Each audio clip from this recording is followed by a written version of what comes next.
Вы смотрите «Актуальное интервью», в студии Надежда Саханская. Здравствуйте. В Якутии по региональному проекту формирования комфортной городской среды в этом году планируется благоустроить 32 объекта, в том числе 20 общественных территорий на средства федеральной субсидии, 12 проектов победителей всероссийского конкурса лучших проектов создания комфортной городской среды в малых городах и исторических поселениях.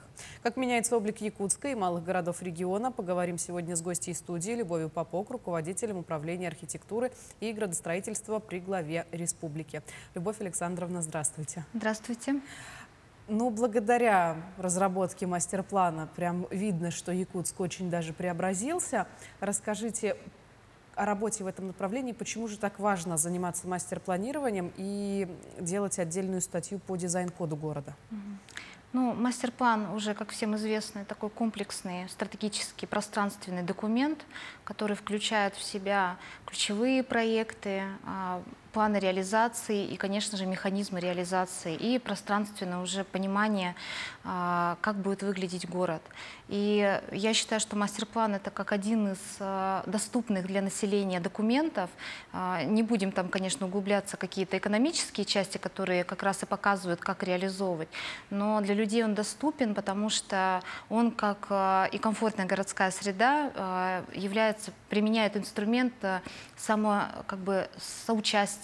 То есть в процессе разработки мастер-плана присутствуют все сообщества, граждане, профессиональный бизнес, конечно же, и помогают увидеть в небольшой промежуток времени, я считаю, что 30-й год — это на самом деле уже завтра, понять, насколько будет дальше продвигаться развитие самого города или села, или агломерации целой. Ну, я не знаю, как с другими улицами, потому что не могу сейчас пример привести, но точно видно, что проспект Ленина преобразился, даже вот убрали чудовищные некрасивые вывески, и там все появляется в едином стиле. Да, тут уже появляется другой инструмент, как раз это дизайн-код. Дизайн-код способствует определять, если жестко говорить, то это регламент определенный, но на самом деле это очень инструмент, который помогает изменять визуально территории, где можно четко понимать, какие цветовые решения использовать, какие в едином стиле использовать рекламные вывески. И, соответственно, он гармонично вписывается в территорию. Ну, а проспект Ленина сейчас очень видно, что активно идет работа как раз муниципального образования с бизнесом, который согласился на изменение данных территорий, плюс реконструкция самого проспекта Ленина. Ну и, конечно же, самый важный элемент проспекта Ленина — это площадь Ленина, которая как раз показывает не только четкие регламенты при использовании дизайн-кода, но и, конечно же, идентичность, культурный код. Вот, кстати, о площади Ленина. С памятником, наконец, эпопея завершилась. Вернули его на место, все там отреставрировали. А что с площадью, которая находится через дорогу? Ну, как сейчас мы видим, ведется активное благоустройство. Уже есть очертания даже рисунка и орнаментов на тротуарной плитке. Мне это особенно видно. Я стараюсь в своих телеграм-каналах везде, конечно, показывать, фотографии размещаю, то есть каким образом преображается площадь. Уже появляется основной элемент, один из основных элементов — это наклонный ландшафт, символично называется Булгунях. И уже привезли последние колонны СРГ, которые в скором времени будут устанавливаться. Поэтому мы планомерно, без каких-то проблем движемся к завершению работ. А еще фонтан обещали. Конечно, фонтан уже проведены работы по монтажу плит, по заливу плит. И сейчас все убрали, сейчас обрабатывается сам объект, и, соответственно, уже будет устанавливаться само оборудование. Ну, будем ждать с нетерпением. Давайте поговорим и про другие крупные объекты, которые у нас в республике ремонтируются, реконструируются или, наоборот, возводятся в этом году. Ну, во-первых, в рамках мастер-плана все-таки затронем общественные пространства. Реализуются еще два крупных объекта. Это набережная Романа Дмитриева и набережная озера Сайсар.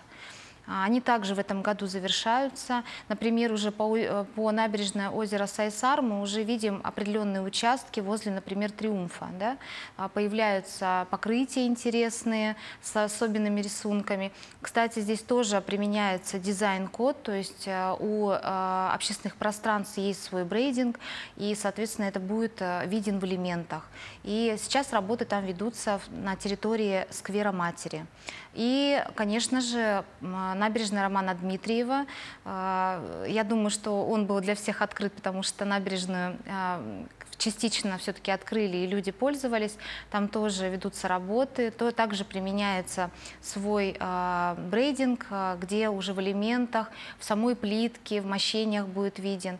Еще также мы планируем, кстати, на набережной Романа Дмитриева провести значит, с Центром компетенций «Лето» фестиваль современного искусства.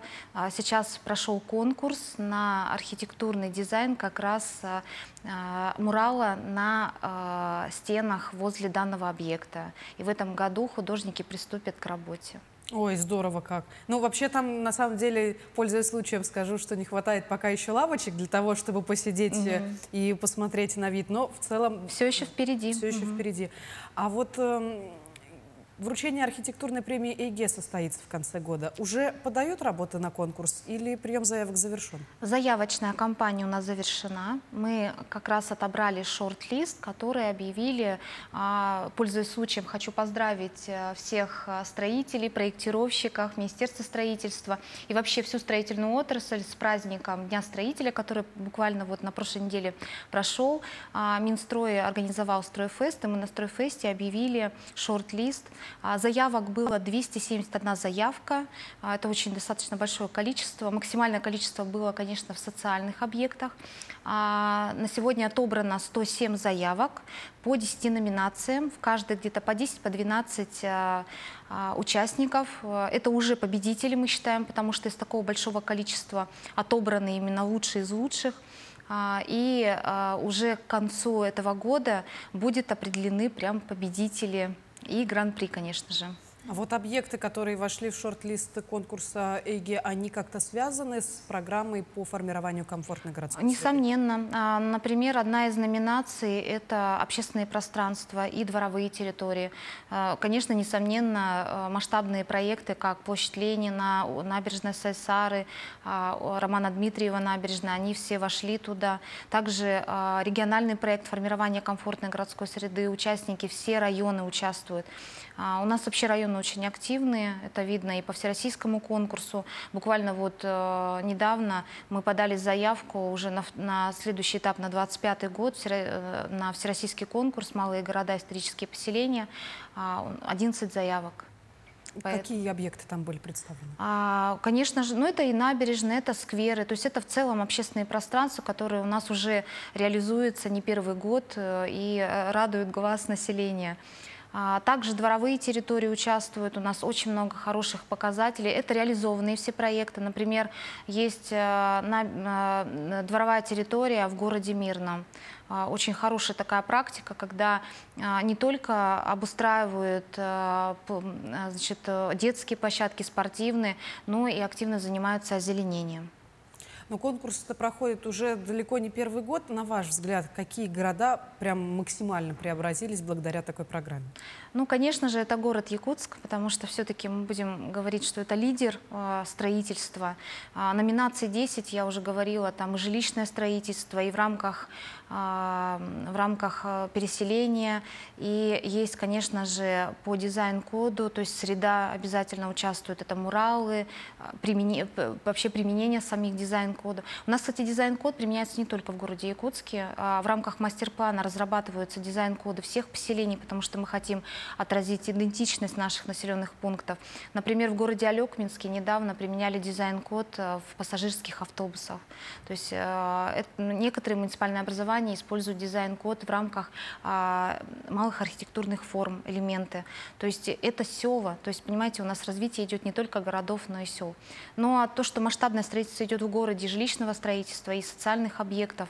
У нас по номинации премия по социальным объектам было 47 заявок. То есть это о чем говорит? Это намного больше, чем, например, жилищного строительства.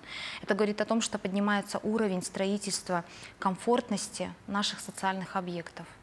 А вот кто занимается дизайн-кодом, если не секрет? Это какие-то специальные предприятия или просто идейные люди, которые вот решили преобразить свой родной населенный? Нет, дизайн-код, конечно, разрабатывается архитекторами в первую очередь, потому что все начинается с архитектора, потому что среду создает архитектор, а уже большой командой строителей, подрядчиков, заказчиков, направлений к эксплуатации, это уже создание и реализация той задумки, которую архитектор вложил. И, конечно же, когда дизайн-код разрабатывается, там целая команда участвует, потому что это же изучение истории, изучение культуры той территории, где будет реализовываться дизайн-код, потому что это не просто какая-то картинка на скамейке. Это отображение идентичности того или иного территории, либо целого города. Поэтому мы стараемся, мастер-планов в республике разработано очень много, в том числе и сельских территорий. И здесь, конечно, мы обязательно разрабатываем дизайн-код. Учитывая всю серьезность такой ситуации, граффити, получается, сюда не входит? Почему? На самом деле дизайн-код, он может определять разные направления. Это такой инструмент, который совершенно не ограничивает. То есть, что мы туда вкладываем, то есть то, что потребность необходима.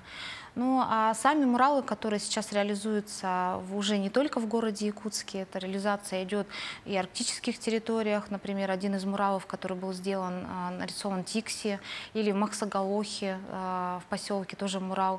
То есть сейчас города и села очень активно включаются и уже наравне с городом Якутском. Другой вопрос, насколько можно идти дальше, потому что можно изрисовать весь город, да, но для этого нужно, чтобы архитектор вовремя смог остановить, либо он должен как сказать, аккуратно войти в среду, не мешая человеку психологически воспринимать вообще ту среду, в которой он каждое утро идет на работу, в школу, либо в детский сад. Действительно. Вот тут, наверное, главное вовремя остановиться. Любовь Александровна, большое спасибо, что нашли для нас время, поделились интересной информацией. Всегда рады видеть вас в нашей студии. Спасибо. Напомню, вы смотрели актуальное интервью. До встречи в эфире.